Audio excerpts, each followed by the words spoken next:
Buenos días, buenas tardes, buenas noches. No sé en qué momento estarás viendo este video que corresponde a la primera semana de clases de Principios Básicos de la Economía. Mi nombre es Germán Herrera y junto a Eleonora Mamani somos los docentes de esta asignatura.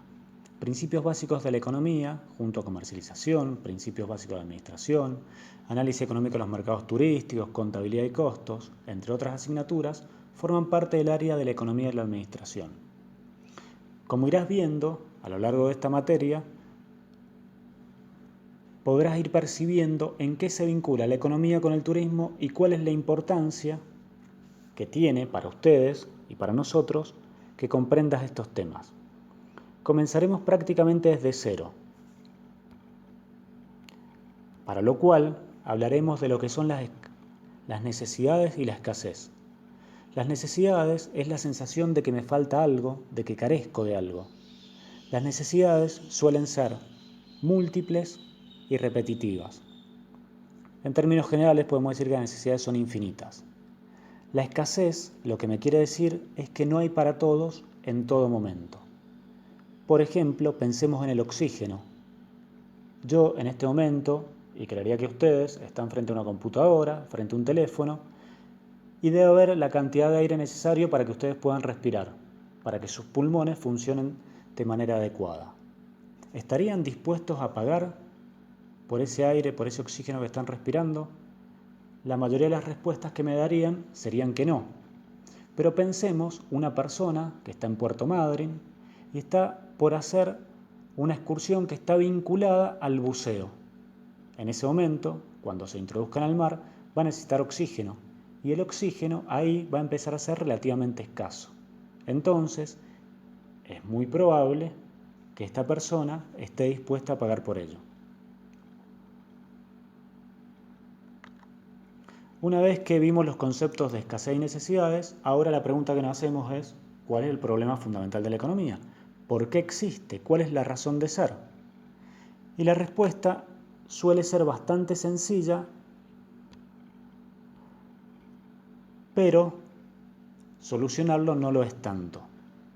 El problema fundamental de la economía es cómo hacer para satisfacer necesidades que son múltiples e infinitas, con bienes que son relativamente escasos, y ya vamos a ver por qué son relativamente escasos, qué tiene que suceder para que eso sea así. Una vez que ya sabemos cuál es el problema fundamental de la economía, satisfacer necesidades múltiples e infinitas, con recursos, con bienes, con productos, con servicios que son relativamente escasos, eso genera un inconveniente. Entonces, ¿qué es la economía? Nosotros vamos a trabajar con dos conceptos de economía, uno un poquito más complejo y el otro más fácil de entender. La economía se ocupa de la manera en que se administran los recursos escasos, los bienes escasos, con el objetivo de esos recursos escasos, producir bienes y servicios y distribuirlos entre las diferentes personas que forman parte de una sociedad para poder satisfacer esas necesidades que son infinitas, múltiples y repetitivas en el tiempo. Otro concepto, un poquito más complejo, sería economía o ciencia económica, el conjunto de conocimientos sistematizados que tratan de explicar la forma en que se organizan y actúan los individuos y sociedades para aplicar recursos que son escasos a la satisfacción de múltiples necesidades. La economía es una ciencia social, trabaja con personas y para las personas, ¿sí? El objetivo entonces, volviendo, de la economía va a ser cómo hacemos para satisfacer necesidades que son infinitas, múltiples, con bienes y servicios que son escasos, y cómo hacemos que esos bienes y servicios que son escasos puedan llegarle a las personas que los necesitan.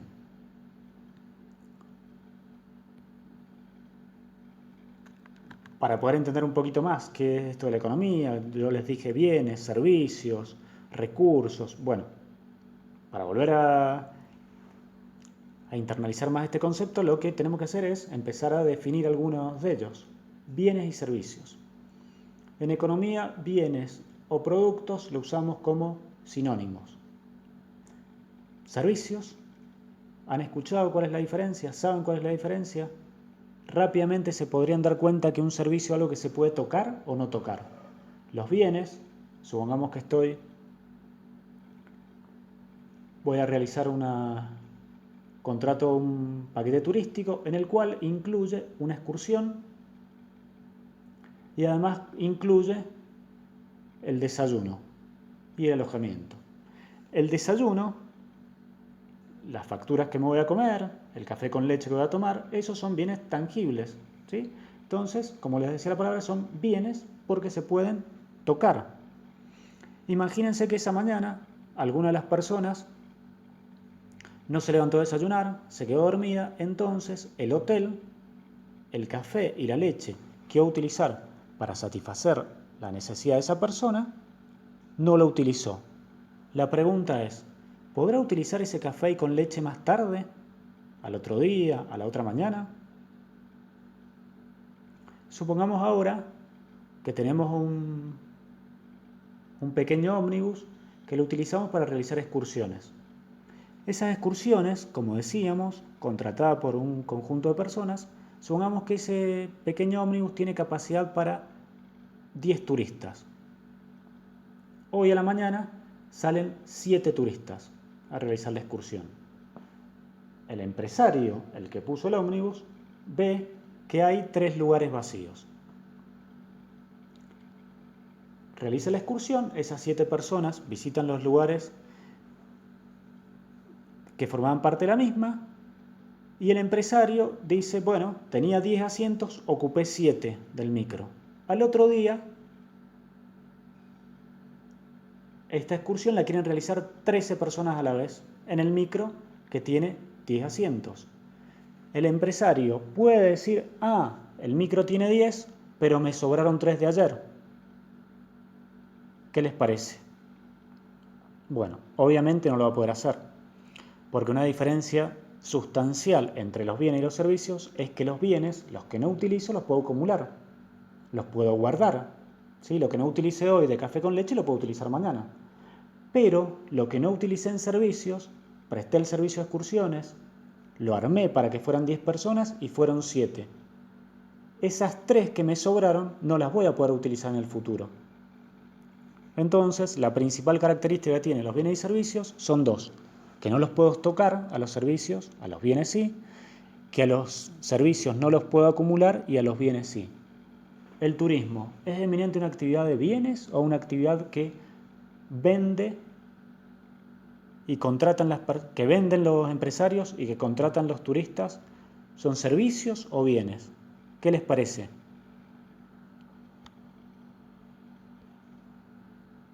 Sigamos hablando un poquito más ahora cuando yo diga bienes económicos o productos, pensemos, o servicios, lo vamos a tomar en términos generales, los conceptos sirven para todo, ya sea bienes, servicios o productos.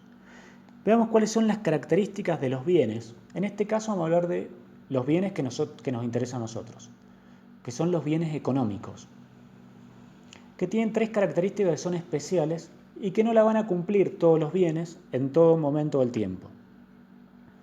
Por ejemplo, empecemos por la primera que está ahí. Dice, los bienes económicos, la característica que tiene es que son útiles. Un bien, un producto, un servicio va a ser útil si satisface una necesidad. Si hay una persona que siente que le falta algo, lo relaciona con un producto o servicio y al consumirlo considera que satisfizo esa necesidad. Entonces podemos decir que ese bien tiene la característica de ser útil. La otra característica para ser considerado bien económico es que sea relativamente escaso. Volvamos al ejemplo del oxígeno. Relativamente escaso quiere decir que no haya para todos en la cantidad que querrían o que desearían. La escasez, como vimos, es algo relativo. No siempre es permanente en el tiempo. A veces un producto o un servicio puede ser escaso y otras veces puede ser relativamente abundante. Y el tercero dice que sea transferible. Entonces los bienes económicos deberían ser útiles, satisfacen necesidades, escasos, no son abundantes, y la tercera, transferible. ¿Qué querrá decir este concepto? Pensemos en lo siguiente. Vamos a un museo, tenemos la posibilidad de Europa, estamos en un museo y estamos viendo un cuadro, a nosotros que somos admiradores del arte que nos gusta mucho, nos sirve para recrearnos. O sea, es útil, ¿sí? Lo vemos y nos sirve para recrearnos. Satisface una necesidad. Ese cuadro, supongamos que es un Picasso. ¿Hay muchos cuadros Picassos? No, entonces podemos también decir que es relativamente escaso, no hay para todos. Entonces ya sabemos que es útil, satisface una necesidad, es escaso, no hay para todos, y ahora viene la posibilidad de que sea transferible o no. Transferible quiere decir en este caso que está ese cuadro, satisface una necesidad, por lo cual es útil, es relativamente escaso, pero cuando voy a preguntar cuál es el precio, en el museo me dicen que no está a la venta. Entonces, ese cuadro, ese producto, ese bien o servicio, podemos decir que no es un bien económico, porque no cumple una de las tres características. Los bienes económicos entonces tienen que cumplir a la vez tres características: ser útiles, escasos y transferibles. En el turismo, ¿habrán bienes económicos?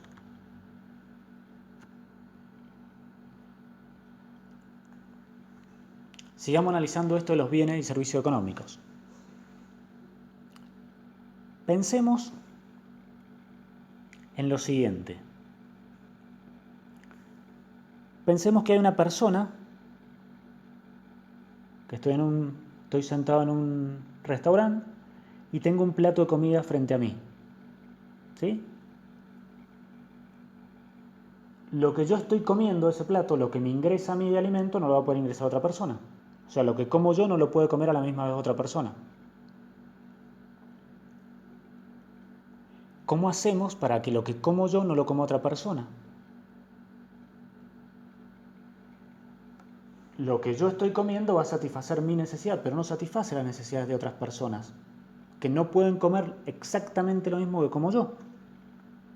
O sea, si estoy en este restaurante y estoy tomando un desayuno, la factura que estoy comiendo yo no la puede comer otra persona a la misma vez.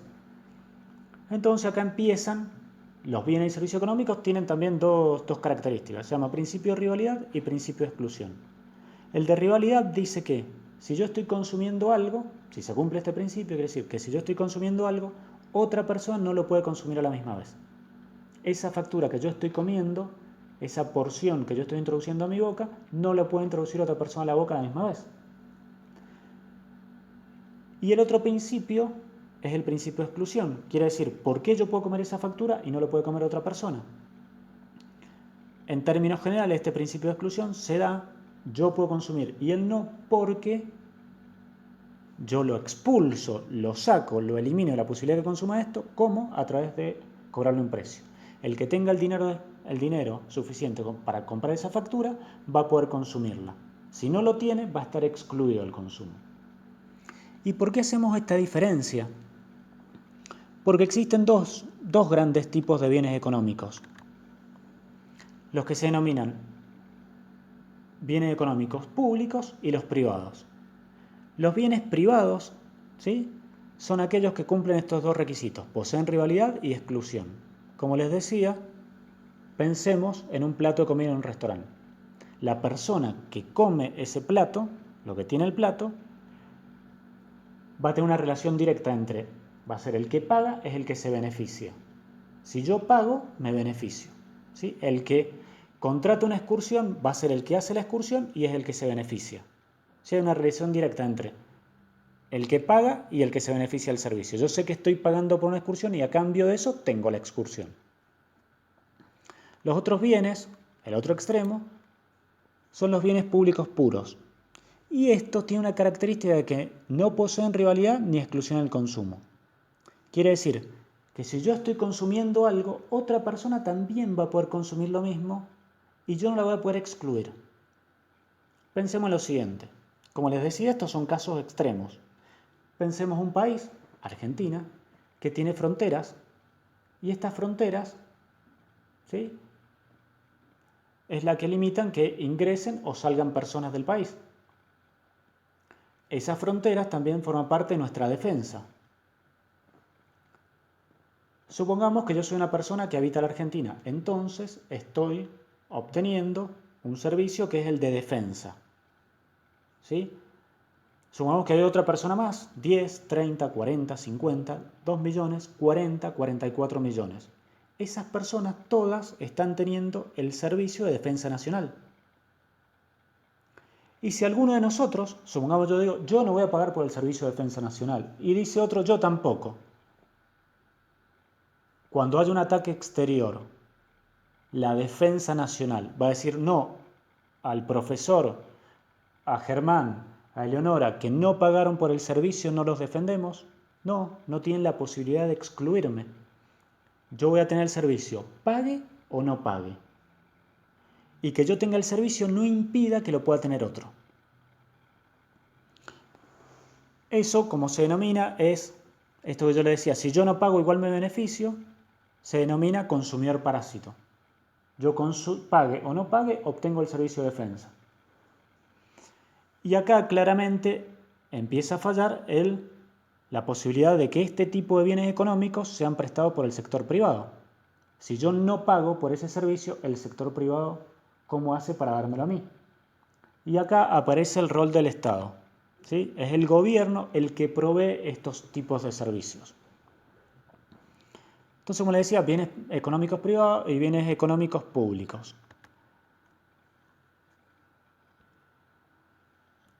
Como les decía, lo de recién de defensa nacional es casi un extremo. Existen otro tipo de bienes, que son los bienes públicos congestionados. Son aquellos bienes, pensemos en una ruta nacional, en términos generales, una autopista, tiene la finalidad de transportar autos, que estos autos llevan personas, y esos autos, al ser una autopista, pueden circular prácticamente todos a la velocidad máxima. Eso hace que el tránsito sea muy ágil. En nuestro caso, en el turismo, que sea más fácil llegar desde un lugar hacia otro. Piensen ahora que en esa ruta entonces, si yo me subo a esa ruta con mi auto, ¿sí? Me subo en mi auto y puedo ir a la velocidad máxima, 110 kilómetros. Si sube otro auto, también puedo ir a la velocidad máxima.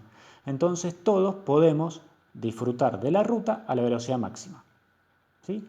Obteniendo la misma calidad de este servicio. Supongamos ahora que empiezan a haber cada vez más autos en la ruta, cada vez más autos en la ruta, cada vez más autos en la ruta, y la ruta empieza, a lo que se denomina, se empieza a congestionar. Entonces yo ya no puedo ir a 110 kilómetros, sino que tengo que ir a 60, a 70. Entonces lo que sucede es que esta autopista pierde parte de su finalidad, que es que los autos vayan a 110 kilómetros. Pero como les decía, si es un bien público, yo puedo ingresar a la ruta y nadie me puede decir, usted no ingrese a la ruta con su auto. No me puede excluir. Los bienes públicos, que tienen la característica de congestionarse, el gobierno lo que hace es empieza a excluir algunos. ¿Sí? ¿Cómo lo excluye? Lo excluye a través del cobro, por ejemplo, una ruta de un peaje.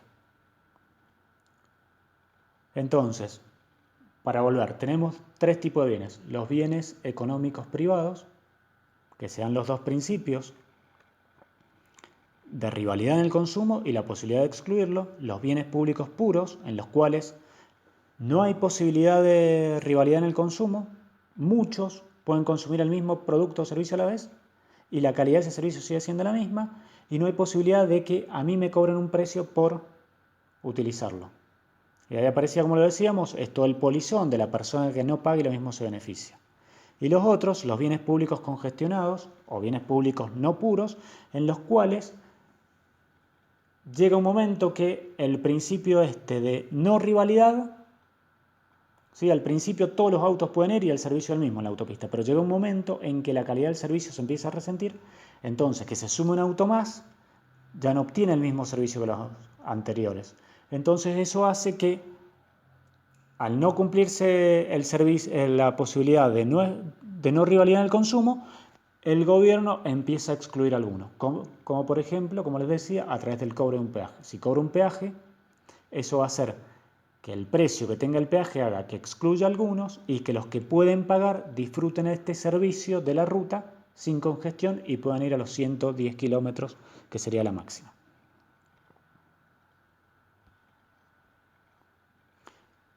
Sigamos con los bienes económicos ahora, vamos a pasar. Los bienes de capital son aquellos que se pueden utilizar más de una vez. Los bienes de consumo durable son aquellos que se pueden utilizar más de una vez. ¿Cuál es la diferencia entre los bienes de capital y los bienes de consumo durable? Que los bienes de capital se utilizan para obtener ingresos. Los bienes de consumo durable no tienen la finalidad de obtener ingresos. Por ejemplo, una heladera en un restaurante va a ser un bien de capital y una heladera en mi casa, en mi domicilio particular, va a ser un bien de consumo durable. Los bienes intermedios son aquellos que se utilizan para transformarlo y convertirlo en otra cosa. Por ejemplo, la harina, la levadura,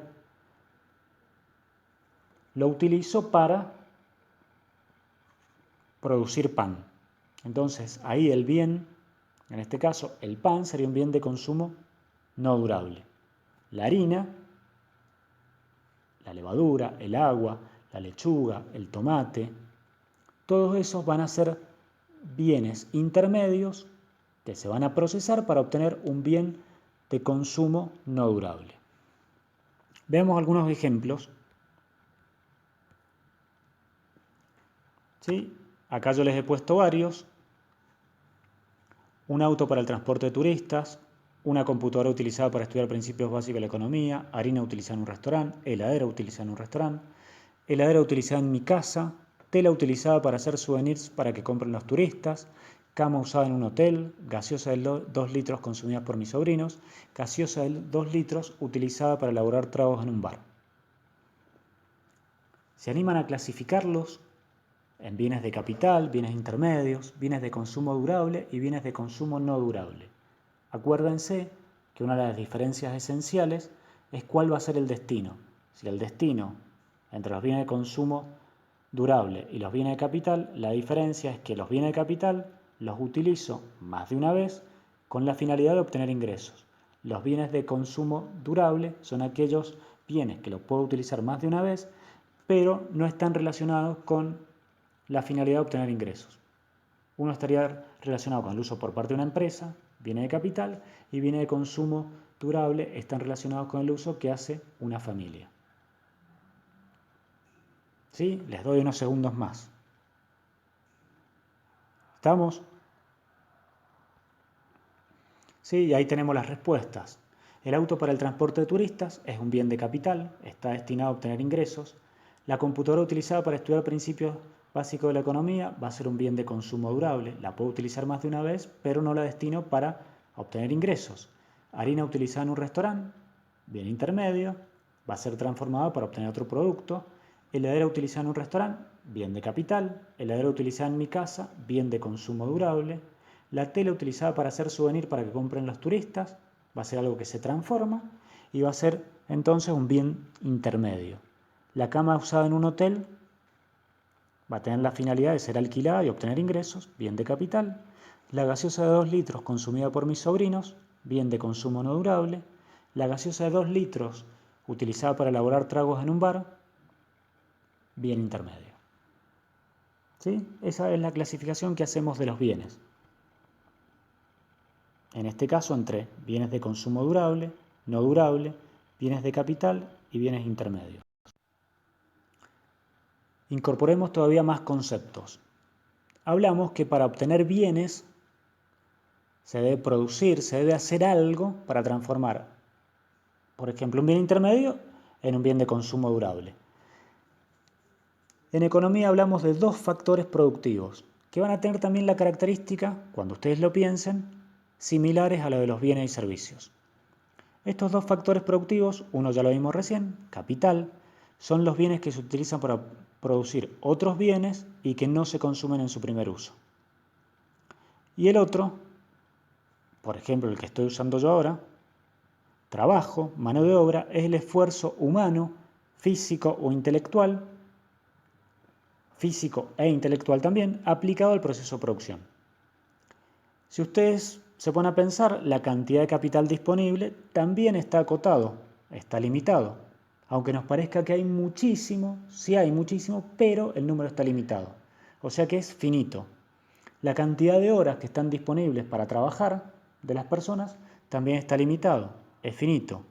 Esto hace que, si los factores con los que se obtienen bienes y servicios están limitados, entonces nosotros podemos decir que, volviendo a la definición y al concepto de economía, la economía se ocupa de la manera en que se administran los recursos o factores escasos, capital y trabajo, con el objeto de producir bienes y servicios y distribuirlo para satisfacer las necesidades infinitas que posee la comunidad. Ya vamos a seguir trabajando en las clases que vienen con los factores productivos. Entonces tenemos dos, capital o trabajo.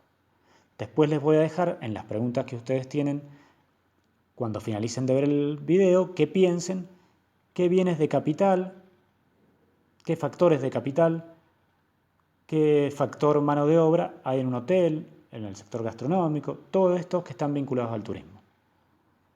Sigamos incorporando más conceptos.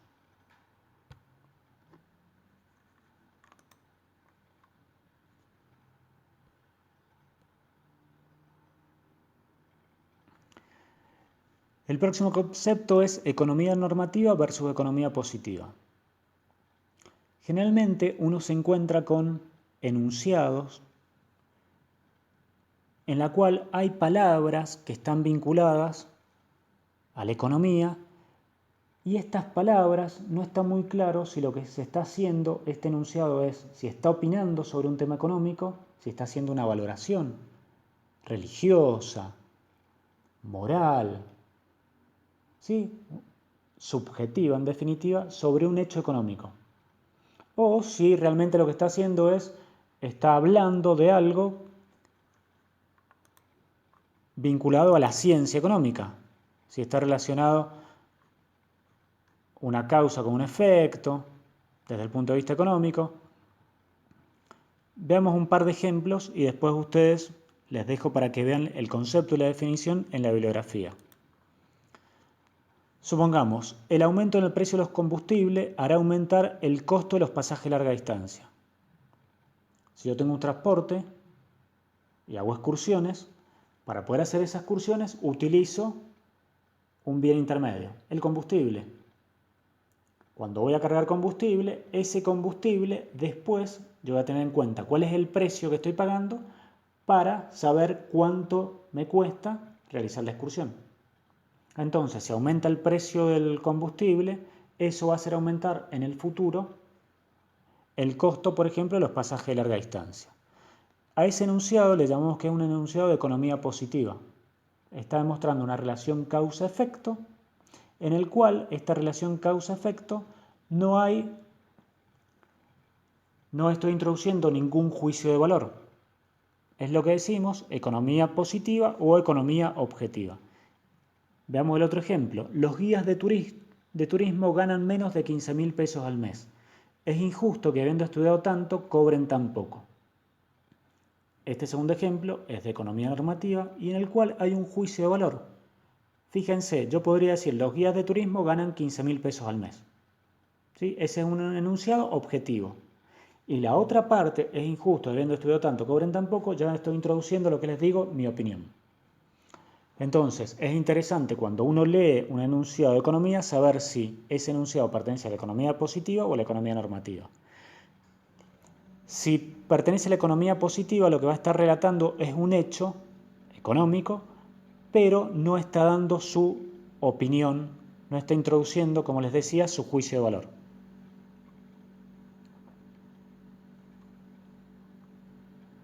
Sigamos.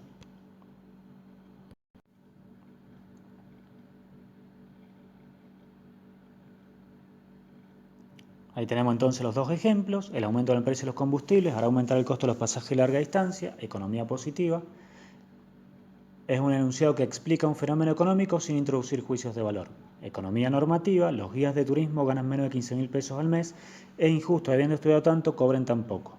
Es un enunciado económico en el cual yo estoy introduciendo un juicio de valor.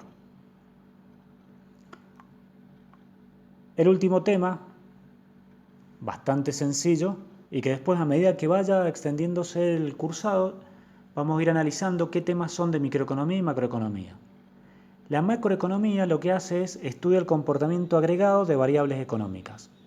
Por ejemplo, lo que me dice la macroeconomía es la cantidad de personas desocupadas en la Argentina. Supongamos, el 10% de las personas que quieren y pueden trabajar en la Argentina no consiguen trabajo. Eso sería, estoy viendo, no solamente las personas que no consiguen trabajo en el turismo, que no consiguen trabajo en la industria metalúrgica, que no consiguen trabajo como docentes de primaria, que no consiguen trabajo como verduleros, como martilleros públicos, etcétera, etcétera. ¿Sí? Lo que estoy diciendo es, en toda la economía hay tal cantidad de personas desocupadas. Y eso es un concepto, como les decía, en macroeconomía. Y la microeconomía lo que hace es estudia el comportamiento desagregado de variables económicas. Cuando digo desagregado es como que me estoy metiendo a analizar cuestiones más pequeñas. Por ejemplo, ¿cuál es el precio de una habitación en un hotel de 3 estrellas de la ciudad de Mendoza? ¿Cuántas habitaciones se contrataron por año? ¿Cuánto cuesta una excursión? ¿Por qué el precio de la excursión a San Rafael tiene ese valor y no otro? Sí, esos son conceptos de microeconomía. Bueno, como les decía, esta clase la finalidad que tiene es de introducir conceptos introductorios. Lo que tienen que hacer ustedes a partir de ahora es ver nuevamente el video si les sirve, recurrir a la bibliografía, ver las preguntas que le hacemos sobre el tema. Hay varias y son una guía. Estas preguntas no son obligatorias, no es necesario que ustedes las respondan. Si les sirven, las responden. Si tienen alguna duda, ¿qué tienen que hacer? Tenemos un chat en el cual les respondemos de manera online. Ese chat tiene un horario, lo tiene ahí, es los días martes, desde las 14 hasta las 21 horas. Y si no, tiene un foro en el cual ustedes pueden introducir sus dudas, algunos de sus compañeros también pueden poner la respuesta si la han encontrado, y nosotros diariamente vamos dándoles respuesta a través de ese canal. Bueno, con esto terminamos el video, espero que les sirva como guía y nos vemos pronto.